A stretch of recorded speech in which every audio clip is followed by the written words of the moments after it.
বলবাবু, তোমরা বকখালি ঘুরতে গিয়েছিলে যে গাড়ি করে, ভোটের পরে আসার পথে কি হয়েছিল? হ্যাঁ, হয়েছিল বলতে ঘটনাটা শুনবে। হ্যাঁ, বলো তো দেখি, একটু শুনি।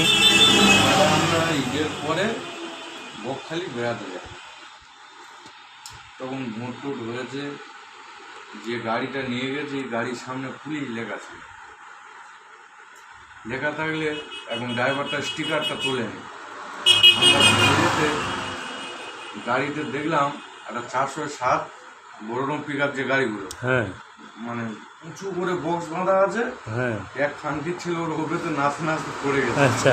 গিয়ে পিডব্লিউ রাস্তা একদম ছেড়ে মাথা টাথা ফেটে পড়ে আছে। আমরা ওদের পাশে গিয়ে গেট খুলে যেই নামলাম, সব খানকির ছেলেরা ছুটে পালাচ্ছে। পালালে সার করছে, আমরা ডাকতেছি মাথা পানি টানি দেবো বলে। আমাদের মধ্যেই গোটা দুই যিনি খানকির ছেলে ছিল তারা লুঙ্গি পরে লেবে, বুঝলে।